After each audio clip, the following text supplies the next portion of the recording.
दोस्तों, आप देख रहे हैं खेल ढाबा का यूट्यूब चैनल। पिछले 2 सालों से कोरोना के चलते देश ही नहीं पूरे विश्व में खेल गतिविधियां लगभग ठप हो चुकी थी। अब धीरे धीरे कोरोना का कहर कम हो रहा है, गतिविधियां भी बढ़ रही हैं। बिहार में भी धीरे धीरे खेल गतिविधियां बढ़ने लगी हैं। बिहार फुटबॉल के लिए एक अच्छी खबर निकल के आई है कि बिहार फुटबॉल संघ एक संस्था के साथ मिलकर प्रोफेशनल फुटबॉल लीग कराने जा रही है। साथ ही साथ अन्य गतिविधियों में नए तेवर के साथ बिहार फुटबॉल उतरने जा रहा है। तो इसी सब सारी मुद्दों पे हम बात करने के लिए आज पहुंचे हैं बिहार फुटबॉल संघ के सचिव सैयद इम्तियाज हुसैन के पास। तो आइए चलते बात करते हैं उनसे। खेल ढाबा चैनल में स्वागत है। नमस्कार। इधर खबरें आ रही है कि बिहार फुटबॉल संघ शीर्ष फुटबॉल संस्था के साथ मिलकर Bihar soccer league professional league कराने जा रही है। क्या प्लान है उसका? नमस्कार नवीन जी, आपने सही सुना है। बिहार फुटबॉल एसोसिएशन शीर्ष बिहार फुटबॉल क्लब जो आई लीग प्रोफेशनल क्लब हम बिहार फुटबॉल एसोसिएशन की टीम है, जिससे मिलकर बिहार फुटबॉल एसोसिएशन अपने फुटबॉल के स्तर को बढ़ाने के लिए और जो अभी वक्त की जरूरत थी, हम लोग का स्टेट लीग नहीं हो रहा था, तो स्टेट सॉकर लीग को स्टार्ट किया गया है, जो कि नवंबर के महीने अंतिम सप्ताह में नवंबर के हम लोग स्टार्ट करेंगे बिहार सॉकर लीग। पहले इम्तियाज जी, पहले एक प्रेसिडेंट कप करके कुछ हुआ करता था जिसमें क्लब की टीमें खेलती थी, उसको क्यों नहीं शुरू किया गया? उसे भी तो शुरू किया जा सकता था। देखिए नवीन जी, बात तो आपकी सही है, लेकिन पहले जो होता था आज के फुटबॉल में और पहले के फुटबॉल में थोड़ा अंतर आया है। अब प्रोफेशनल फुटबॉल को बढ़ावा दिया और फीफा ने, एएफसी ने, और क्लब लाइसेंसिंग के थ्रू क्लब को अब ज्यादा मान्यता देके हम लोग भी ऑल इंडिया फुटबॉल फेडरेशन से जो गाइडलाइन है कि स्टेट लीग आपको करना है, उसी को हम लोग करते हुए पहले डिस्ट्रिक्ट्स की टीम जो चैंपियंस होती थी, इंटर डिस्ट्रिक्ट्स में खेलती थी, वो टीम खेलती थी और वो डिस्ट्रिक्ट जो अपने यहाँ चैंपियन होकर आती थी और खेला करती थी। लेकिन अब प्रोफेशनल फुटबॉल है। अब जो है प्रोफेशनल फुटबॉल जो लीग की जो लाइसेंसिंग क्लब है वो डायरेक्ट खेलता। पहले एक ही क्लब खेलता, अभी जरूरी नहीं अगर एक डिस्ट्रिक्ट से 2 क्लब है या 3 क्लब है और वो ऑल इंडिया फुटबॉल फेडरेशन के क्राइटेरिया को, लीग डिपार्टमेंट के क्राइटेरिया को पूरा करती है, तो वो उसको इसमें खेलने का चांस मिलेगा। प्रोफेशनल प्लेयर्स को भी इसमें खेलने का ज्यादा चांस मिलेगा। उनको जहां तक आर्थिक मदद भी उनको होगी, जबकि पहले बिहार के खिलाड़ियों को पैसा नहीं मिलता था, अब बिहार के खिलाड़ियों को भी उसमें जैसे कि आई लीग आईएसएल में खेलने का मौका मिलता है उनके खिलाड़ी को, उसी तरह से अब हम लोग भी प्रोफेशनल फुटबॉल की तरफ थोड़ा ज्यादा झुकाव देके और एआईएफएफ के गाइडलाइन के ऊपर हम लोग काम कर रहे हैं। सॉकर लीग का फॉर्मेट क्या हुआ, थोड़ा विस्तार से बताएं उसके बारे में। बिहार सॉकर लीग हम लोग इस साल पहली बार स्टार्ट कर रहे हैं। हम आशा करेंगे कि पूरे बिहार के खिलाड़ी, पत्रकार और जितने खेल बंधु हैं इसमें सब जुड़े। एक स्टार्ट है और इसको हम लोग अभी 16 टीम को हम लोग लेके स्टार्ट करेंगे। इसको 4-4 के ग्रुप में जितनी टीम आएगी उसको ग्रुप वाइज को डिवाइड करके 4 वेन्यू पे मैच को स्टार्ट करेंगे और उसमें से फिर जो सब टॉप टीम सब होगी उनको निकाल के फिर आगे सेमीफाइनल और फाइनल का रूप देंगे। इसमें विनर्स को हम लोग 1 लाख रुपए और रनर को 51,000 रुपए के देने का भी विचार किया है। उम्मीद करते हैं कि आज के स्पॉन्सर्स आएगा तो इसमें और बढ़ोतरी की गुंजाइश है। वेन्यू कौन कौन सा होगा? वेन्यू के लिए अभी हम लोग ने जैसे कि मुजफ्फरपुर, शीर्ष बिहार का अपना उनका जो ग्राउंड है मुजफ्फरपुर में, तो उनका एक ग्राउंड मुजफ्फरपुर रहेगा, एक मोतिहारी रहेगा, एक हम लोग पटना के लिए ट्राई कर रहे हैं और एक बेगूसराय या समस्तीपुर में से कोई एक, जहां बेगूसराय का ग्राउंड अच्छा है बरौनी फ्लैग का, उसमें जहां हम लोग स्टेट और नेशनल भी कराए थे संतोष ट्रॉफी, उसी ग्राउंड के लिए। तो क्या बिहार सॉकर लीग होने से जो डिस्ट्रिक्ट का घरेलू फुटबॉल लीग चलेगा उस समय उसको कैसे मैनेज करेंगे? देखिए इसमें सब डिस्ट्रिक्ट्स को हम आपको जैसे पहले ही बताया कि इसमें सबको मिलके काम करना है। डिस्ट्रिक्ट्स लीग अभी ड्यू टू कोरोना के वजह से काफी हुआ और पूजा आ गया, लीग स्टार्ट नहीं हुआ है, तो हम आशा करेंगे कि इसको उसी तरह से एडजस्ट कर जहाँ की टीम रहेगी उसका मैचेस को डिस्ट्रिक्ट फुटबॉल एसोसिएशन से रिक्वेस्ट करके आज उसको इसी तरह से एडजस्ट सॉकर लीग में एडजस्ट करेंगे। और जैसे कि पटना है और समस्तीपुर या बेगूसराय या ईस्ट चंपारण मोतिहारी की जो लीग मैचेस हैं उस पर हैम्पर ना कर दोनों एक साथ चलता रहेगा। खिलाड़ी को ज़्यादा रजिस्ट्रेशन कराना होगा और इसमें जो है बिहार के खिलाड़ी भी सॉकर लीग में बिहार के खिलाड़ी भी खेलेंगे और बाहर से खिलाड़ी के भी जो आएंगे वो पार्टिसिपेट करेंगे। अच्छा इम्तियाज जी, पिछले 2 साल से मोइनुल हक का फुटबॉल जो आपका इंटर डिस्ट्रिक्ट हुआ करता था वो भी बंद है, क्या इस साल उसका आयोजन होगा? अभी जी देखिए, मोइनुल हक फुटबॉल इस साल जब जरूर होगा। 2 साल हम लोग कोरोना काल में गुजरा है, जो पूरे भारत ही नहीं पूरे विश्व का खेल लगभग बंद था। अभी अब स्टार्ट हुआ है और हम लोग का ग्राम पंचायत का इलेक्शन है।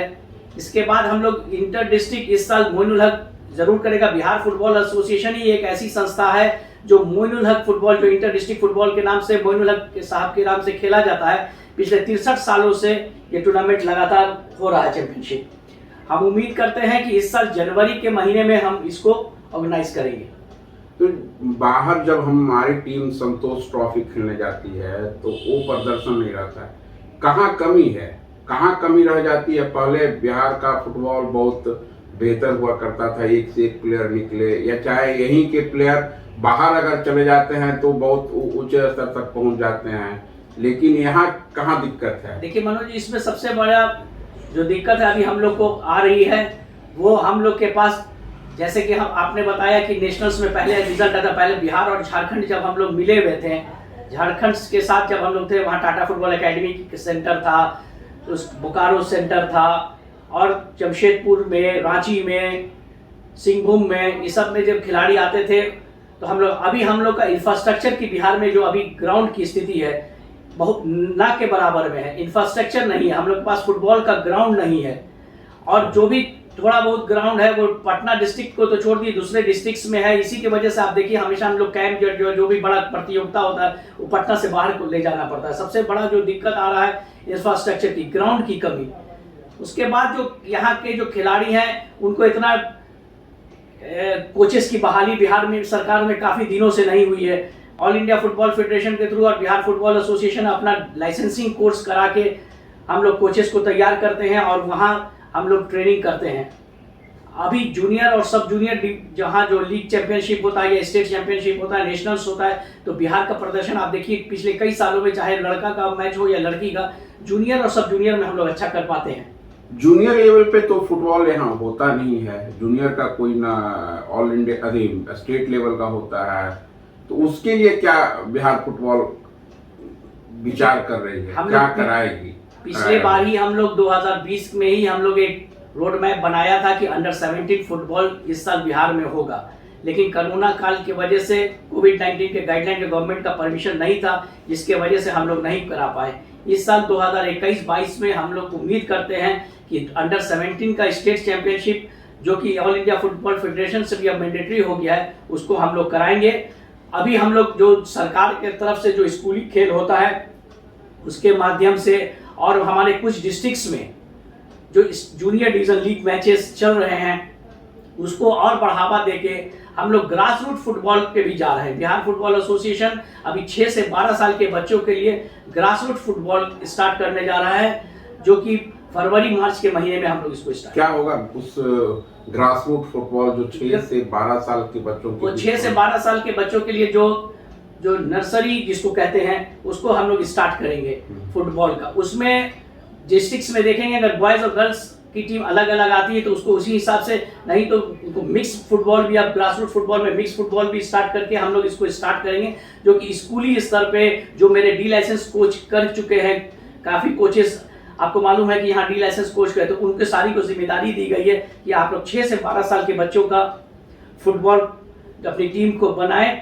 और उनका छोटा छोटा टूर्नामेंट करा के एक 7 साइड, 11 साइड, 6 साइड, 5 साइड का मैच स्टार्ट करके ग्रास रूट फुटबॉल को हम लोग स्टार्ट करेंगे, जिससे हमारी नर्सरी मजबूत होगी। आने वाले 4-5 सालों में ये जो ग्रास रूट मेरा मजबूत हो जाएगा तो हमको आगे इसका फायदा मिलेगा। जब बहुत सारे जिले ऐसे हैं जहां की डिस्ट्रिक्ट फुटबॉल लीग नहीं होता है, उसके लिए बिहार फुटबॉल संघ क्या कर रहा है? उस पे कहाँ कितना नजर रखता है? डिस्ट्रिक्ट की गतिविधियों पे बिहार फुटबॉल संघ एज एक गार्जियन कितना नजर रखता है? क्या उसके लिए कोई पाबंदी नहीं है कि आप नहीं कराएंगे तो आपका निबंधन रद्द हो जाएगा या आपको हटा, ऐसा कुछ है? नहीं, बिहार फुटबॉल एसोसिएशन ने आपकी बात को नहीं मानते हुए, लेकिन उसमें और हम सुधार कर दें कि बिहार फुटबॉल एसोसिएशन में कई जिलों में जहां लीग मैचेस नहीं हो रहा था, पिछले 2 सालों के पहले हम लोग ने लीग मैच स्टार्ट किया है और अब हर जिला को अनिवार्य कर दिया गया है। आने वाले दिनों में जैसे बिहार फुटबॉल एसोसिएशन की आपस की हम लोग की मीटिंग जब हुई, उसमें एक फैसला निकल के सामने आया कि जो डिस्ट्रिक्ट लीग मैचेस नहीं कराएंगे उनको इंटर डिस्ट्रिक्ट फुटबॉल जो मोइनुलहक के नाम से खेला जाता है और स्टेट लीग जो खेला जाए वहाँ की टीमें इसमें पार्टिसिपेट नहीं करेंगी। इसलिए उस तरह से उनके ऊपर एक दबाव देके कि नहीं, आपको लीग मैचेस को स्टार्ट करना है। जहां आपकी जरूरत होती है बिहार फुटबॉल एसोसिएशन आपके साथ खड़ा है, आप लोग लीग मैचेस को स्टार्ट कीजिए और लीग मैचेस करना आप कंपल्सरी हो गया। मैंने जिस डिस्ट्रिक्ट में लीग नहीं होगा वो अगले साल माने जो होने वाला है मोइनुलहक का फुटबॉल, उसमें उनकी टीमें हिस्सा नहीं लेगी, ये इंस्ट्रक्शन है। ये इंस्ट्रक्शन है 2022 के लिए, क्योंकि 2021 वाला तो बहुत ज्यादा मैंने आपको कहे कि अगले साल जो होगा 2022 में उनको तो उनको जरूरी होगा। तो ट्रेनिंग पे भी कितना ध्यान देना होगा? जैसे हम जब जाते हैं संतोष ट्रॉफी में खेलने जाती है टीम, तो हमारा ठीक है 15 दिन का ट्रेनिंग लगता है, चलिए हो गया, लेकिन बाकायदा उसके ट्रेनिंग के लिए जो कि बहुत लंबा दिन चले तो उससे ज़्यादा फायदा हो, आप बाहर से भी कोच मंगाने की बात कर रहे थे पहले, तो क्या उसके लिए कोई प्लानिंग है? देखिए, इस साल मोइनुलहक तो अभी नहीं हो पाया है और संतोष ट्रॉफी हमारा नवंबर दिसंबर के महीने में होगा। इसकी तैयारी हम लोग अभी से स्टार्ट कर दिया है। 26 और 27 तारीख से को गया में जिला में वहाँ उसका ट्रेनिंग हो कैंप स्टार्ट हो जाएगा। 26 तारीख और 27-28 तारीख को ये जो ट्रायल कम कोचिंग कैंप स्टार्ट हुआ, उसमें बच्चे नहीं, मोइनुलहक के लिए नहीं, संतोष ट्रॉफी के लिए जैसी बात होती है, संतोष ट्रॉफी के लिए। संतोष ट्रॉफी में हम लोग 26 और 27 को ट्रायल लेंगे गया में, सुब्रमण्यम स्टेडियम गया में उसका ट्रायल होगा 26-27 अक्टूबर, और उस दिन से हम लोग कैंप लगा देंगे। नवंबर लास्ट में हम लोग का संतोष ट्रॉफी है। इस साल हम लोग कैंप को लंबा ले जाएंगे, 1 से 1.5 महीना का कैंप होगा और जब तक संतोष ट्रॉफी का डेट हम लोग को आ जाएगा उस तब तक हमारा कैंप चलता रहेगा। और इसमें जो बिहार के कोच भी इसमें रहेंगे और हम कोशिश करेंगे जो हमारे ए लाइसेंस कोच हैं जो कि अभी बिहार में नहीं है, ऑल इंडिया फुटबॉल फेडरेशन की मदद से हम लोग बिहार फुटबॉल एसोसिएशन अपने स्तर पे इसको हायर करेंगे हम लोग और अपने खिलाड़ियों को, अपने बच्चों को उससे ट्रेनिंग दिलाएंगे। महिला फुटबॉल, महिलाओं का तो माने महिला फुटबॉल में बिहार का स्थिति बेहतर रहता है, क्योंकि बहुत बार जीते भी हैं मेडल, हमारी लड़कियां कैप्टन भी बनी हैं। उसके लिए बिहार फुटबॉल संघ क्या नए तरीके से करने वाला है? देखिए, महिला का फुटबॉल जो है भगवान की कृपा से बीच में जो कोविड का टाइम अच्छा हुआ था, तो हम लोग 2020 में वुमेन्स स्टेट लीग की है मुजफ्फरपुर में, और उसका परिणाम अच्छा आया कि हमारी खिलाड़ी को दूसरे स्टेट में भी जहां उनकी नज़र थी उसको बुलाया गया। और इस साल हम लोग की पूरी उम्मीद थी, लेकिन गवर्नमेंट का, उड़ीसा गवर्नमेंट जो कर रही है वुमेन्स आई लीग IWL, उसमें हमारी टीम आई लीग तक क्वालिफाई भी की, लेकिन वहाँ का जो गवर्नमेंट का था कि नहीं, हमको शॉर्ट इसमें करके कोविड के गाइडलाइन प्रोटोकॉल को कर दे, कम टीम को एंट्री लेना है, जिसकी वजह से इस साल तो हम लोग नहीं खेल पाए। लेकिन अगले साल उम्मीद है कि हम लोग आई लीग की टीम, वुमेन्स की, बिहार की आई लीग की टीम उसमें ज़रूर खेलेगी।